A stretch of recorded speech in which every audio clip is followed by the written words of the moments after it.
don't feel like it.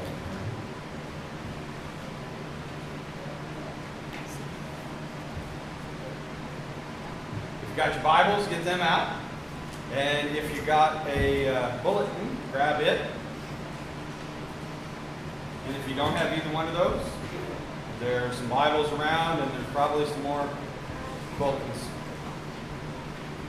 While everybody's doing that, I just forgot to announce 7 Day Slumber, November 8th. We're like over the moon about this. I'm going to do a concert here, and it's Hope and Recovery. The lead singer is a recovering addict, and they really have a heart for the recovering community. So bring a friend. Yeah, bring two. Okay, turn in your Bible to Ezekiel 37. It will seem a little familiar. That's so Ezekiel was talking to God, and Ezekiel told him to do some things. And when Ezekiel began to do those things, God began to do some things. And so God told Ezekiel, start speaking these words over these bones. These bones are just dead and dry, and they're not alive. And he begins to speak over them. And God tells him to say, I will breathe, or I will make breath enter you. I will attach tendons and make flesh come upon you. That's verse 6. Yes. I will make tendons, attach tendons to you, and make flesh come upon you, and cover you with skin. I will put breath in you, and you will come to life. Then you will know that I am the Lord. Verse 7, so I prophesied as I was commanded, and as I was prophesying, there was a noise, a rattling sound. Bones came together, bone to bone. I looked, and tendons and flesh appeared on them, and skin covered them, but there was no breath in them. Then he said to me, prophesy to the breath, prophesy, son of man, and say to it, this is what the sovereign Lord says. Come, breath from the four winds, breathe into the slain, that they may live. So I prophesied as he commanded me, and breath entered them. They came to life and stood up on their feet as a vast army. So, that's what we've been talking about for a while. Well, now we're transitioning over to something else. So we still have the same idea, where these dry bones, these bones that were separate, have now come together, and tendons began to form, and muscles and skin come over them, and then they could move. And God's breath came in them, and they were alive. And so Paul takes this idea in the New Testament and tells us that God has a body. And God's body, Christ's body, is his people. So, in your bulletin, Romans 12:4 says, just as each of us has one body with many members, these members do not all have the same function. I need some whispering to stop. I'm having a very difficult time today sharing this, and if anyone knows, Satan doesn't want God's church, his body, to stand up.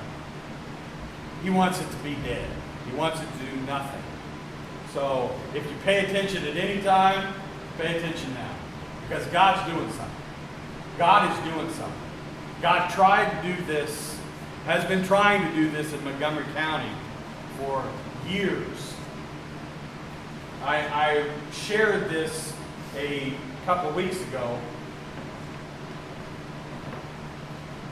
that God was speaking to us probably about 15 years ago. And I was crying out to God. Well, you know what? He's back. And he wants to do something with some of the same people and some new people. Each of us have one body with many members. These members don't all have the same function. So, get that. The church has many members. But all the members don't have the same function. Do all of us make coffee? You only need one person to do that. Unless we have some upstairs and some downstairs. You only need one person to do it. You only need one person vacuuming, because we only got one vacuum. We only need one person teaching at a time. We will have other people speaking, but you only need one person at a time talking. That's the reason I was shushing, because then people can't hear. So all the different parts, the different members have different functions. So in Christ, we who are many form one body, and each member belongs to all the others. We have different gifts according to the grace given us. If a man's gift is prophesying, then let him use it to proportion of his faith. So, one person has this function, and another person has this other function. And what tends to happen in the world is everybody wants a position. They want a testimony, but they don't want to go through the test. In other words, they don't want to do the work that gets them to that position. They just want the title. And so, whenever we become a teacher, God judges us more. He expects more out of us. Whenever we stand up and lead someone in worship, whenever we stand up and give our testimony, you know what happens? I'm betting I could ask the people who spoke here this last week, or those who led worship, did you have a lot of difficulty the day before you spoke? If so, raise your hand. Can I raise both hands? How about if you led worship or played drums? Did you have any difficulties during that time? So, this is what happens all the time. When you stand up and you want to do a job, Satan comes against you, and he's going to fight with you. And if God is doing something like this, it's not one person. It's going to become one body, and we want to be able to function together. What Satan is going to do is he's going to cause little problems back and forth. So that part, I'm just warning you. Those things are going to happen. Little arguments, little backbites, little things like that. Churches are notorious for that. Why? Because Satan doesn't want us to get along. Because, let's go back to the body analogy. If I want to snap my finger, what has to happen? What tells my finger to snap? Brain. Your brain. So the brain goes, hey, finger, snap. Finger, snap. Well, the mouth worked, but the finger didn't snap. What has to happen?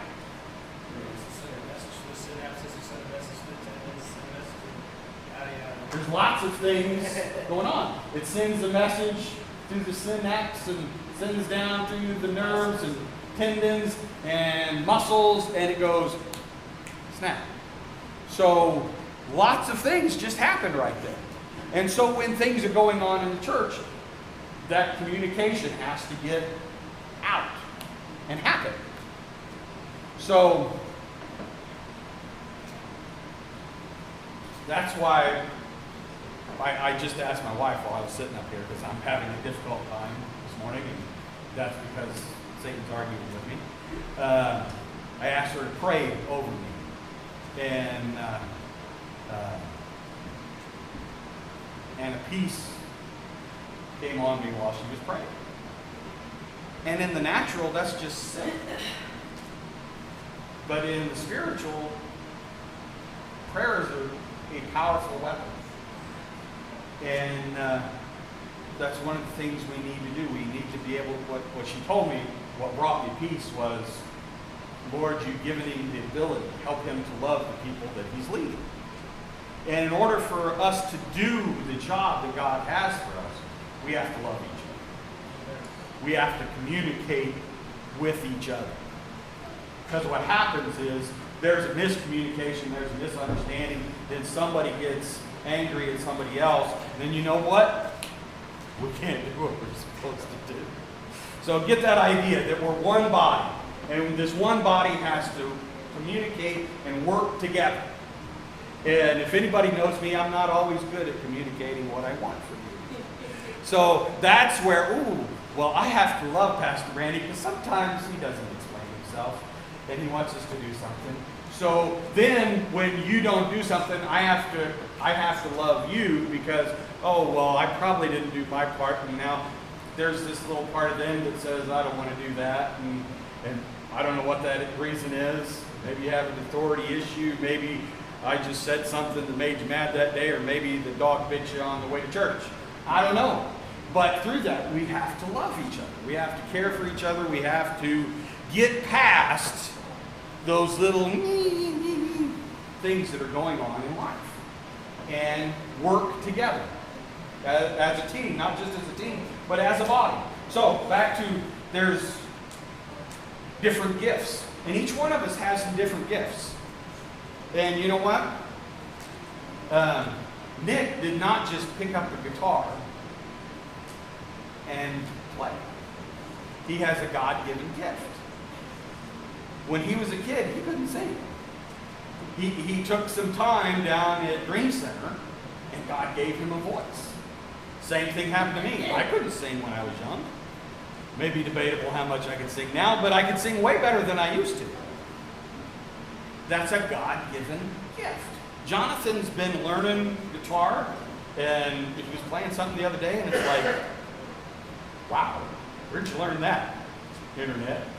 But he wouldn't be able to do it unless he had a God-given gift. So God has gifted. Anthony had said something about this, prayed something about this the other day. He said, we've got so many people with so many different gifts. God's really doing something here. And he is. But we have to be obedient to that second commandment. Not the Old Testament second commandment, the New Testament second commandment. Somebody tell me what that is? Love your neighbor as yourself. That's the second great commandment. That's how we overcome the devil. It is the blood of Christ. It is the word of our testimony. But it is loving each other. So we have different gifts. Back in Romans chapter 12, verse 7. If it is serving, let him serve. If it is teaching, let him teach. If it is encouraging, let him encourage. If it is contributing to the needs of others, let him give generously. If it is leadership, let him govern diligently. If it's showing mercy, let him do it cheerfully. Each one of those things are things that have to be functioning in this church. What would happen today if my eyes stopped functioning? Just like right now. I would probably fall down because there would be consequences to that part of my body not working. So you're each a part of this body, and God's working something together. And so several of them there was prophesying. What is prophesying? It's giving a message from God to others. Serving. Serving is any number of things in this church. Picking up the trash, taking the trash home, sweeping, cleaning, doing the bathrooms. When we have meals, and I've seen people doing this. People walking downstairs, getting the meals, bringing them up, setting up tables, setting up chairs, cleaning up afterwards. And that's one of the things I want to do. One thing I want to do is I want to thank everybody for all the things you did during fire nights. There was so much that was going on. There were so many things with the food and cooking the food and then bringing the food in and serving the people and then cleaning up after and then everything up here, people straightening chairs and people praying over the whole thing. And each speaker had to be willing to open themselves up. That's work. All that's work. And musicians singing and playing, and everyone was doing their part. So I just want to thank you for that. And I want to encourage you to continue to do that. So this church, this body begins to function better. So when others come in, that they're welcomed with our name, with open arms. Because if we're too busy, one, arguing, which is what ends up happening in churches, we won't be there to love them. So each one of those is a function. That's something that the people in the body are doing. Ephesians 4:11. It was he who gave some to be apostles, some to be prophets, some to be evangelists, and some to be pastors and teachers, to prepare God's people for the works of service. So, my job is to prepare you guys for your job. And this has been, I just want to say, the reason I'm doing this is to thank people for everything that has gone on. The youth group, we have everybody ready to teach and love kids. And some people just showing up just to be here for the kids. And that is what God wants and what God loves. And so I'm wanting to thank everybody for what they're doing, but I'm also going, it ain't over. If we ain't dead, then we ain't done. And so Tom had told me this thing. He said he went to this church, and it was a small church, and it was growing, and they got a new pastor, and he was a young guy, and he said, I just want to tell you, I'm not here to mow your grass. And I want to tell you, I'm not here to mow the grass. I'm not here to clean the toilets. I'm here, let's go back to the scripture. This is my job as a pastor-teacher, to prepare God's people for works of service. And to tell you the truth, God picked the worst person in the world to do this job. Because what do people think of when they think of a pastor? Oh, well, he does weddings. I hate weddings. He visits people in the hospital. I hate hospitals. They do funerals. If I'm doing your funeral, I must have loved you a lot. Those are things. Remembering names. I have horrible difficulty remembering names. Telling people what to do. I have a real problem with telling people what to do. So all the things that are my job, physically and emotionally, I don't have those gifts. But spiritually, God could have me do those things. So the same thing, so I know that. So the same thing within each of you. You may be unable to do some task, but with God in you, all things are possible. You can do a whole lot more than you think you can do. So, when you think about that, Because a lot of people go, well, we pay the pastor, and so he should be doing all these things. No, the pastor's job is right there. Pastor is mentioned only, I believe, twice in the Bible.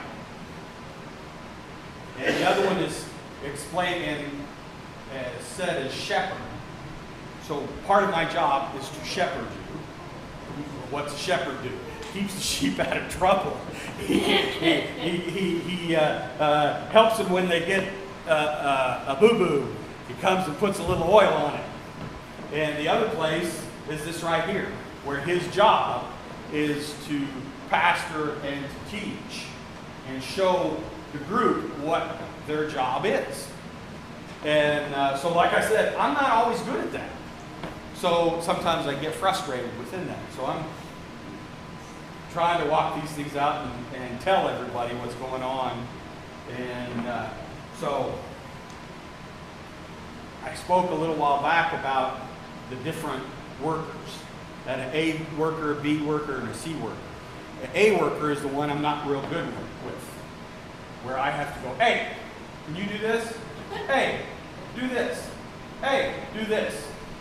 And the B worker is kind of like, I can tell them to be somewhere and to do something, and they'll do that job, and they might see another job or two that needs done. What I believe God wants here is some C workers. They look around. They're not just looking around about, well, what can I do that's going to make me happy today at church? What can I do? Your job is to be a servant. Jesus said that he wasn't sent into the world to be served, but he sent into the world to serve, to give his life for men. So your job, in the same way, is to serve others. And of course, you serve each other here, the parts in the body. But you also mostly serve those who come in. That's our mission, is to reach out from our group. We're kind of like, anybody ever watch Star Trek? We're a little like the Borg.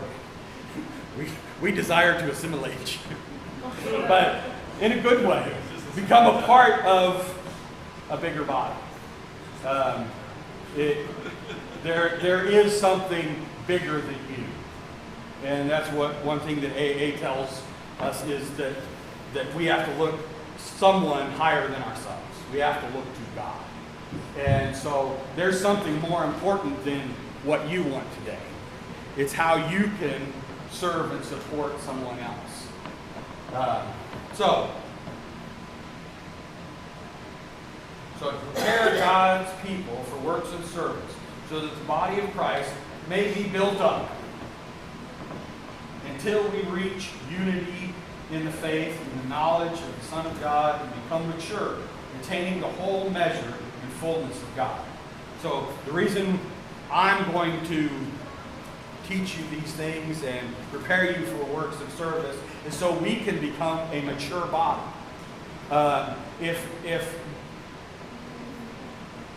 If Ray Lynn was here, is she going to hop up and serve everybody? No, she's not ready yet. She's not matured enough. But I can ask one of these little ladies over here. I can ask Zoe. Zoe, I'm really thirsty. Could you go get me some water? I probably have some water with me. But it's starting to warm up. And earlier, we saw how people were thinking of, they were seeing the need without being asked. So this is helping someone else. So when we're mature, we can help someone else. This is what's given the church a bad rap over the last century. Thank you very much. Is what people see. What people see is, hey, could you give us some money so we can do some stuff? And then what do they do with all that money? They build a great big huge building. And then they got to do all the stuff with that building. And that's what they deem as important. And I've been telling people you don't need a building for 20 years. Now I got it. But that wasn't my plan. My plan was the people are the church, not the building. And so we have to become mature as a body so we can serve other people. That's what we're here for. Yes, we do have boo-boos, and we do need to fix those up. And some of them may be gaping wounds, but we get those things healed up, and then we go on about our business. Our business is serving others and helping others and growing His body. And so 1 Corinthians 12:2 really brings it home. The body is a unit. Though it is made up of many parts, though all of its parts are many, they form one body. So it is with Christ. For we're all baptized by one Spirit into one body, whether Jews or Greeks, slave or free, we were all given one Spirit to drink. Now the body is not made up of one part, but many. If the foot should say, because I am not a hand, I don't belong to the body. So this is where you get a picture. Is the whole body just a big foot? Just imagine if every person here looked exactly the same, talked exactly the same, dressed exactly the same, all wanted to do the same job. We would be completely ineffective. We would be like one big foot. And no, we're many parts making one body. So the foot can't go, oh, well, I'm not a hand, so I don't belong. And that's what happens. That's why Christ's church does not grow. People come in and they feel apart. They feel different. But when you greet them and accept them and love them right where they're at, they don't feel apart. They don't feel different. They feel I'm just as screwed up as you folks are. I feel right at home. And that's okay. So, because I'm not a hand, I don't belong to the body. It would not for that reason cease to be a part of the body. And if the ear should say, because I'm not an eye, I don't belong to the body. It would not for that reason cease to be a part of the body.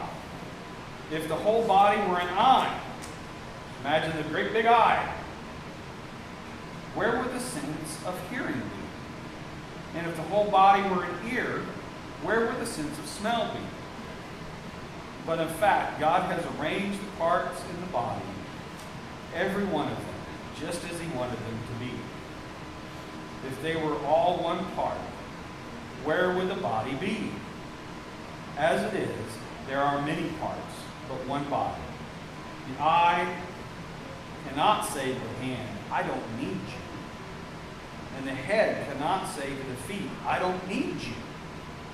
That's what I'm saying. We can't look at one part of the body here and go, I'm going to pick on my daughter. Abby, you said you had a member in the friend group, and you said this one person, they don't add anything and they don't take away anything from the group. Yeah, I don't care whether they're around or not. And I love you so. We can't be like that. We have to, see past maybe their lack of ability. Because when I came into the church, I didn't have anything to offer. And that's what people think. Oh, well, that's what in the book, go to the book of James, they say to the rich person, oh, come right up here and have this seat. Why? Because they think that person can give something to the church. And they say to the poor person, oh, well, here, have a seat at my feet. Go sit over there. Because they're unimportant. That's not how it's supposed to work with God. We're not looking at people going, oh, well, they would be quite an asset to our body. We must go and get them. No, that's not what Jesus did. Jesus went to the people that weren't accepted.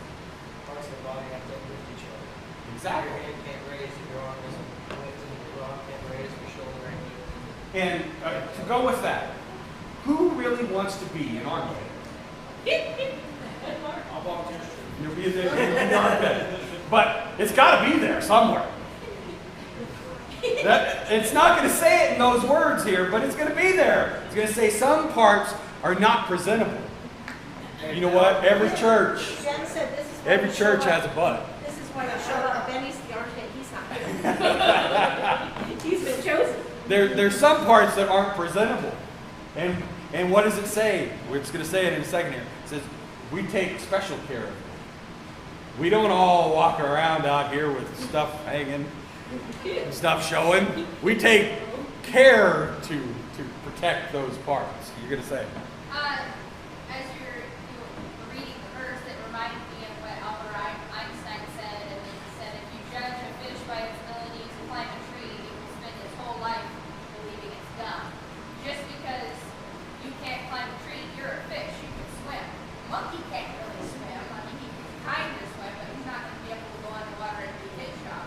So just because you're not gifted in one area, like I'm not super gifted in greeting new people and being friendly. I'm more shy in that area, whereas I get along better with kids. And I'm like, oh my gosh, there's a new kid. I have to learn what their favorite color is. Whereas Vicky's way more comfortable going up and meeting new people, and maybe somebody else is more comfortable in that.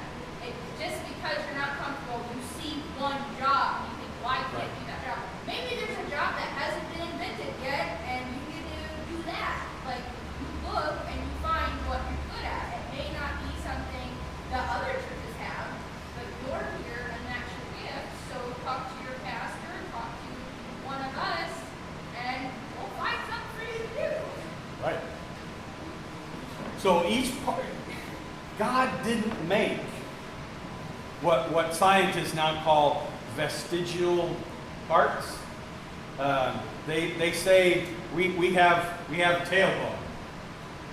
Just so you know, I don't believe in evolution. They say we have a tailbone because we used to have a tail, but we didn't need that anymore. You telling me if I had a tail, I couldn't whack one of my kids while I'm continuing a conversation with somebody? Don't do that. Tails would be good. God didn't get rid of our tail. He has a tailbone there for a purpose. And what one guy said was, if you don't think it's needed, I'll pay for the operation for you to have it removed, and let's see what happens to you. It's the same way. There's no part of our body that's not needed. And how many of you today are going to go, you know what, I don't need my pinky, let's just chop it off? No, you're not going to say that. Because each person is worth something. Jesus paid a price for each person that ever comes in that door. And when this is what I've seen, and this is what I've done in the past, and what I've seen in other churches. Well, it's all the pastor's job. The pastor has to greet everyone. The pastor has to befriend every single individual in the church. You know what? I can't be every single person's here close friend. I can't do it. But I can do my job. And you can be the friend to that person. All of us, all of these bones in my finger here are attached to someone. And someone, just like Julia said, when some new kid comes in, she wants to know what their favorite color is. Why? Because that connects them. There's going to be someone who comes in here that it's your job to connect to that person. So they're not just left there alone. And so they can feel a part. And you may go, well, I'm not good at that. Neither am I. I am horrible at that. But I still try. Now I want to tell, this is a side note story.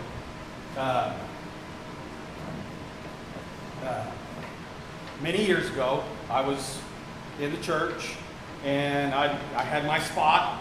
Every week I'd sit in exactly the same spot, and I would sit there, and there was a man from the CRC that came in. He was bald-headed, and he sat in front of me.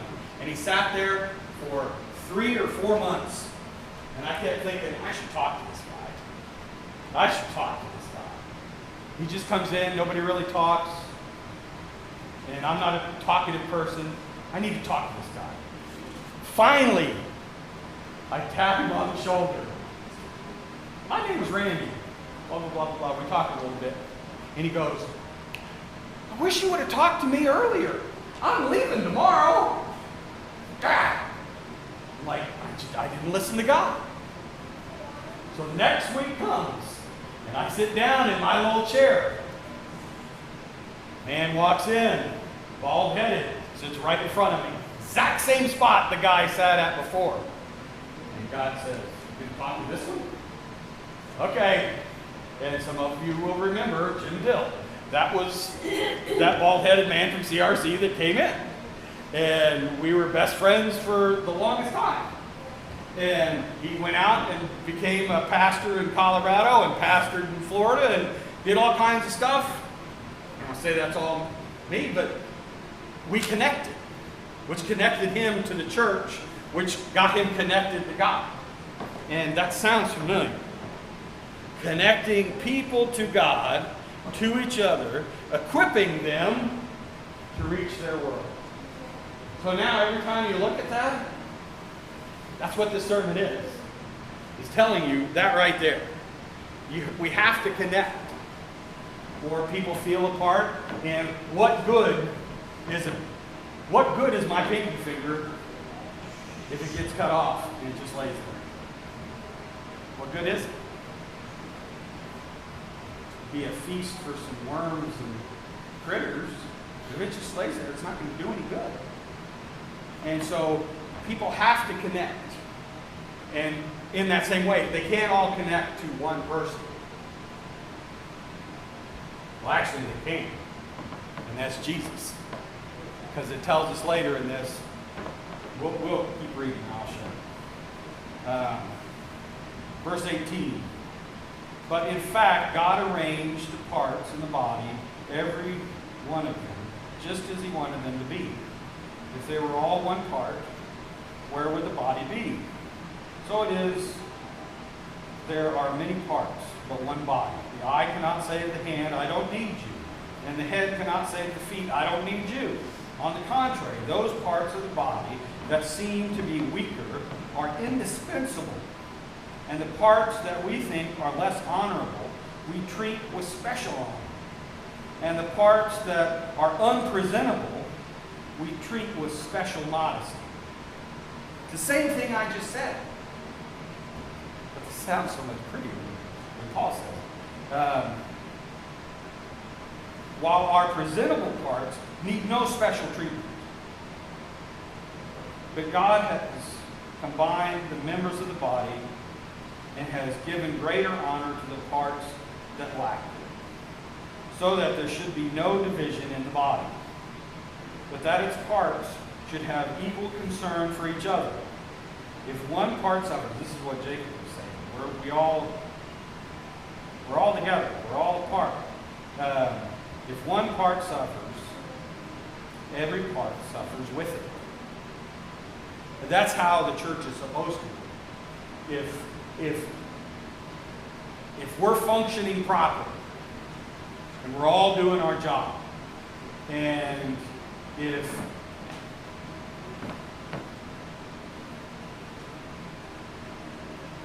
I'm trying to pick a person.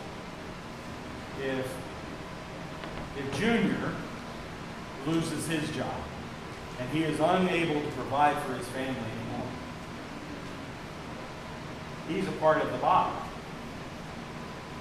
And we should be able to, if he's feeling the pain in his pocketbook, we should be too. If we really love him and care for him, that's what we'll do.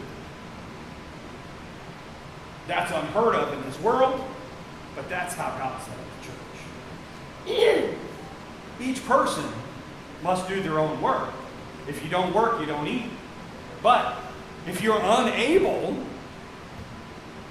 even for a time, people should come around you and help you. None of us should starve. And I ain't starving. But if one part suffers, every part suffers with it. If one part is honored, every part rejoices with it. Now the church of God has appointed first apostles, prophets, and teachers, and workers of miracles, those having gifts of healing, those able to help others, those with gifts of administration, those with speaking in different tongues. Are all apostles? Are all prophets? Are all teachers? Are all workers of miracles? These are rhetorical questions. Do all have the gifts of healing? Do all speak in tongues? Do all interpret? But eagerly desire the greater gifts. And now I will show you the most excellent way. So,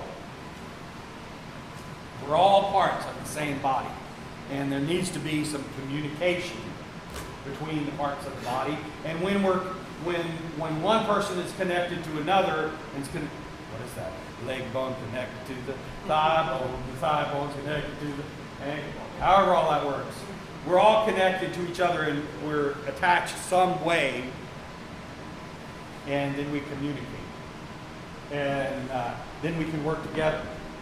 And sometimes people can go, well, you know what? The pastor's just saying all that because he doesn't want to do all that stuff. Yeah, that's true. But it's not all my job. And each person has a different part to play. And when we begin to function in a mature way, which is what happened over Fire Nights. It doesn't mean there wasn't hiccups and things didn't go completely perfect. We always have technical difficulties. But when we work together in a mature fashion, great things happen. And what Jeff said earlier, if I'm, what's the thankful thing? Tell me again.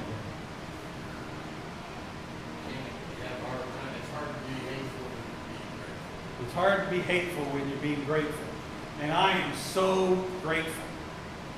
I am so grateful for what God is doing. And I want to encourage you and thank you for each person for doing their part over this last week. Because it's been a long week. But what I'm telling you is that was a skirmish. The war is not over. And there's more battles to be. What? That was just a sample. And God,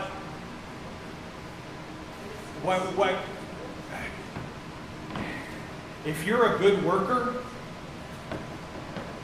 how many of you have been that worker at work where everybody else stops doing their work because you're doing it so good? And you're going, how come I'm always doing all the work and they're just sitting there? Anybody ever been that person? And here's the law in that. If we're working and we're doing good, God's going to give us some more work. Why? Because He can trust us. So, each one of us has to do our own little job. We need to be seeing what the jobs are and doing them, not going, well, somebody should have done that. I remember that happening at the old building.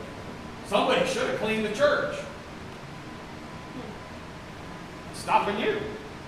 Amen. It's not my job to do everything. So, when you're working, functioning properly, when you're becoming mature, God will use you more and more and more. And this is something, this concert coming up, that I believe God wants to happen. And this is one of the reasons I'm thankful. We had this plan. We were just sitting around at home talking, and Dave had mentioned it before, and I was talking to Jeff and Tara about it. I'm like, it'd be really cool. And Julia sent us a message that they're doing this Hope and Recovery tour. Like, that would be really cool. And Jeff contacts him because that's the kind of person he is. I can't do that kind of stuff. But that's what he does. And he talked to them and found out all the things that they need. And they gave us this dollar figure. And like, wow. I don't think we can do that. And if we do, the church is going to be broken.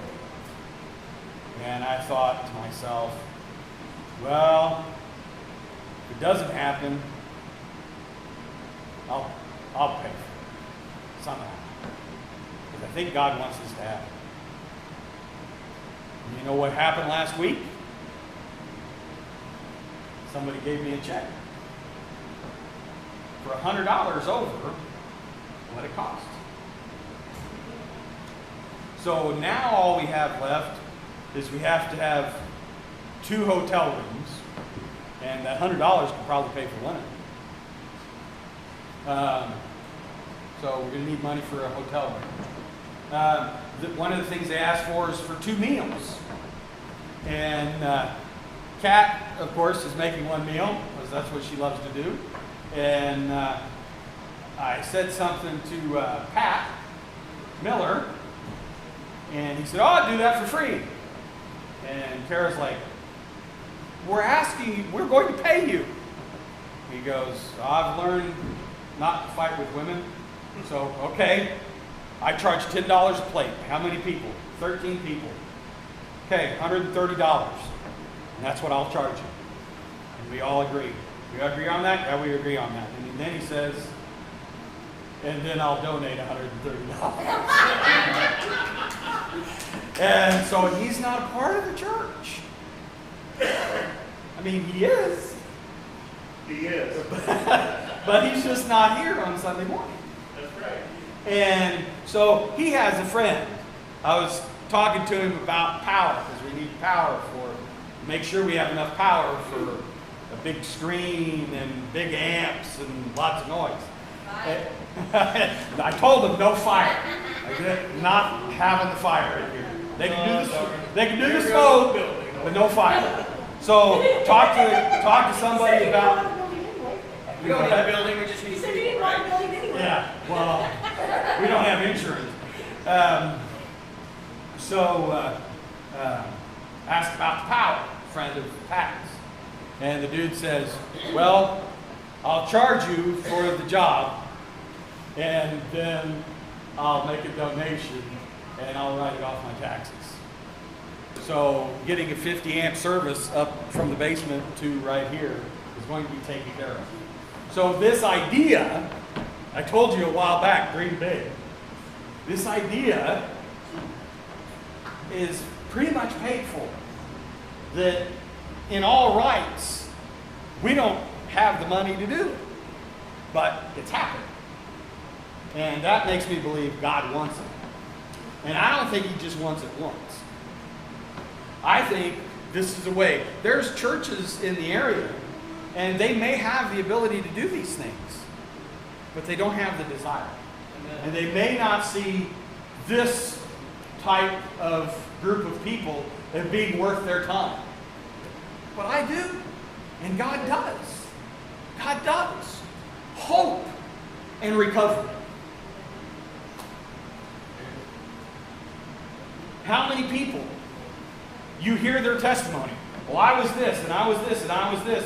Well, that's the person you want speaking at your church, telling this awesome testimony. You know what? At one point, it was just a test. They didn't have the testimony yet. They had all these problems, and they hadn't been fixed yet. It takes the church and Jesus Christ to come in and heal that person. And that's where we have to do our part. And because somebody loved the singer from this group, and that was his mama, and she got him to some people in a church that loved him and cared for him, and he grew up, and now he's got the testimony. And so